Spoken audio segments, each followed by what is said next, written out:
Everyone, आप सभी का हमारे यूट्यूब चैनल कंचन एजुकेशन में स्वागत है। तो आज के वीडियो में जिस टॉपिक की चर्चा करेंगे वो है समाज का आधार या तत्व। तो हम जानेंगे समाज का आधार या तत्व क्या है। समाज जो है सामाजिक संबंधों की एक व्यवस्था है। मैकाइवर एंड पेज के शब्दों में समाज रीतियों और कार्य प्रणालियों, अधिकार और पारस्परिक सहायता, अनेक समूहों और उपविभागों, मानव व्यवहार के नियंत्रणों एवं स्वतंत्रताओं की व्यवस्था है। इस क्रम में समाज के 7 आधारों या तत्वों की चर्चा की गई जो विशेष महत्वपूर्ण और निम्नलिखित है। यानी कि मैकाइवर और पेज ने जो कहा है कि समाज रीतियों और कार्य प्रणालियों, अधिकार और पारस्परिक सहायता, अनेक समूहों और उपविभागों, मानव व्यवहार के नियंत्रणों एवं स्वतंत्रताओं की व्यवस्था है, जिनके आधार पर 7 तत्वों की चर्चा की गई जो विशेष महत्वपूर्ण और निम्नलिखित है। फर्स्ट पॉइंट है रीतियाँ। समाज के निर्माण का एक प्रमुख आधार रीतियाँ है। सामाजिक जीवन के अनेक पहलू हैं जैसे खान पान, वेशभूषा, रहन सहन, विवाह, परिवार का निर्माण व संचालन, धार्मिक व राजनीतिक उत्सव आदि। इन सभी कार्यों के लिए अनेक रीतियाँ होती है। इन्हीं रीतियों के द्वारा सामाजिक संबंध बनते हैं जिससे समाज का निर्माण होता है।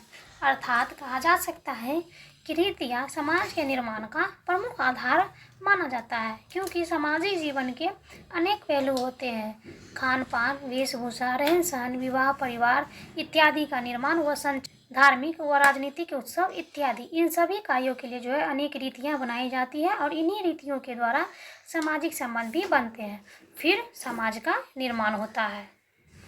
सेकेंड पॉइंट है कार्य प्रणालियाँ। समाज का एक खास आधार कार्य प्रणालियाँ हैं। प्रत्येक रीति रिवाज की एक प्रणाली होती है।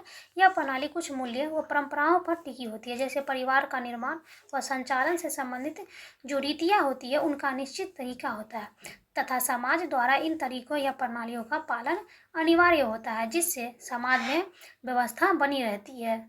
यानी कि समाज का एक खास आधार कार्य प्रणालियाँ को भी मानी जाती है, जिससे समाज को अनेक पहलू से गुजरना होता है और उन्हें खास रीतियों से पूरा किया जाता है।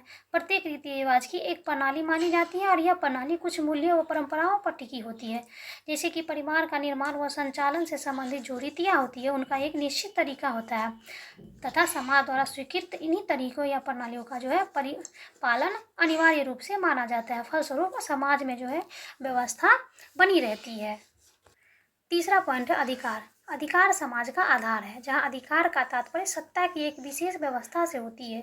समाज में व्यवस्था बनी रहे इसलिए कुछ व्यक्तियों को अधिकार व सत्ता प्रदान की जाती है, जैसे परिवार में पिता को, कॉलेज में प्रधानाचार्य को, राज्य में प्रधानमंत्री को, राज्य में मुख्यमंत्री को व केंद्र में प्रधानमंत्री आदि को सत्ता प्रदान की जाती है। अर्थात अधिकार जो है उसको समाज का आधार माना गया है। अधिकार का तात्पर्य सत्ता से लगाया गया है, जो एक विशेष व्यवस्था के रूप में होती है और ये व्यवस्था जो होती है समाज को बनाए रखने में सहायता प्रदान करती है। इसी कारण जो है कुछ व्यक्तियों को अधिकार व सत्ता प्रदान की जाती है, जिससे व्यवस्था पूर्ण रूप से बनी रहे या उसका संचालन पूर्ण रूप से हो सके। जैसे कि परिवार में जो होते हैं वो पिता को या परिवार में जो भी बड़े होते हैं उनको अधिकार दिया जाता है। कॉलेज में प्रधानाचार्य को, राज्य में मुख्यमंत्री को व केंद्र में प्रधानमंत्री आदि को सत्ता प्रदान की जाती है, जिससे व्यवस्था पूर्ण रूप से संचालित हो सके तथा उसका पूर्ण रूप से कार्य किया जा सके। व्यक्ति जो है सत्ता के अनुसार कार्य व्यवस्था में काफ़ी अधिक सहायक होता है। फोर्थ पॉइंट है पारस्परिक सहायता। पारस्परिक सहायता से तात्पर्य है एक दूसरे के लिए सहयोग का होना। व्यक्ति की अनेक आवश्यकताएं होती है जिनकी पूर्ति अकेले नहीं की जा सकती है, इसके लिए परस्पर सहयोग आवश्यक है। इस परस्पर सहायता से सामाजिक संबंध बनते हैं और फिर समाज का निर्माण होता है। यानी कि समाज का एक खास आधार पारस्परिक सहायता होता है।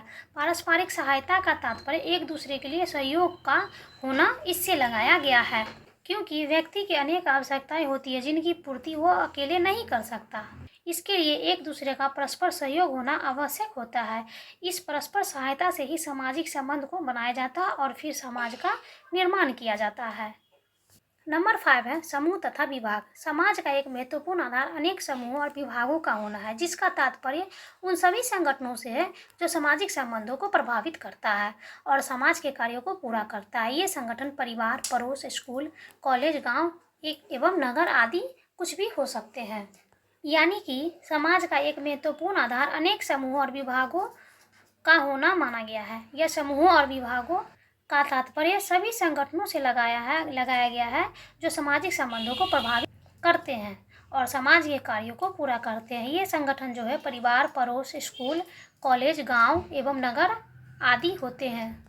अतः इन समूहों एवं विभागों के माध्यम से व्यक्ति की आवश्यकताओं की पूर्ति होती है और सहयोग की भावना बनती है। इन समूहों और विभागों में जो है जितना अधिक संगठन होगा, समाज उतना व्यवस्थित होगा। नंबर 6 है नियंत्रण। नियंत्रण की व्यवस्था का अभिप्राय उन नियमों से है जिसके माध्यम से व्यक्ति को समाज के अनुकूल होना पड़ता है। समाज एक जटिल व्यवस्था है। नियंत्रण की व्यवस्था से पारस्परिक सहयोग एवं अन्य सामाजिक क्रिया संभव हो पाती है। यानी कि समाज का एक प्रमुख आधार नियंत्रण की व्यवस्था को माना गया है। नियंत्रण की व्यवस्था का अभिप्राय उन नियमों से लगाया गया है जिसके माध्यम से व्यक्ति को समाज के अनुकूल होना पड़ता है। इसलिए समाज एक जटिल व्यवस्था है। इसे बनाए रखने के लिए व्यक्ति के मनमाने व्यवहार पर जो है रोक लगानी होती है। इस संदर्भ में धर्म, परंपरा, कानून इत्यादि जो होते हैं उसकी सहायता ली जाती है। नियंत्रण की व्यवस्था से पारस्परिक सहयोग एवं अन्य सामाजिक क्रिया भी संभव हो पाती है। 7 एंड लास्ट पॉइंट है स्वतंत्रता। स्वतंत्रता का तात्पर्य मानव को अपने विकास हेतु उचित स्वतंत्र वातावरण का मिलना है। स्वतंत्र वातावरण में ही व्यक्तित्व का संभव विकास हो पाता है।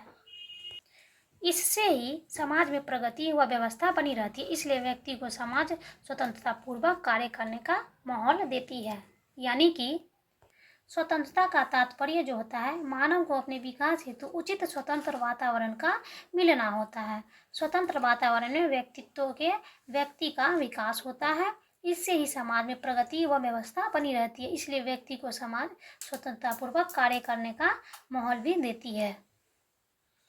इस प्रकार में काइवर एंड पेज ने समाज के जिन 7 आधारों का उजागर किया है वह समाज के निर्माण में आवश्यक है। इनका समाज के संदर्भ में एक विशेष महत्व होता है।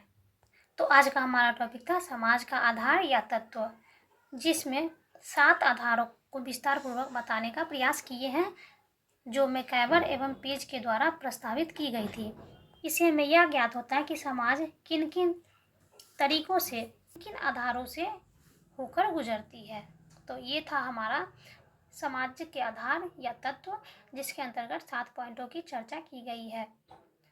वीडियो अच्छी लगी तो लाइक, शेयर एंड सब्सक्राइब जरूर करें।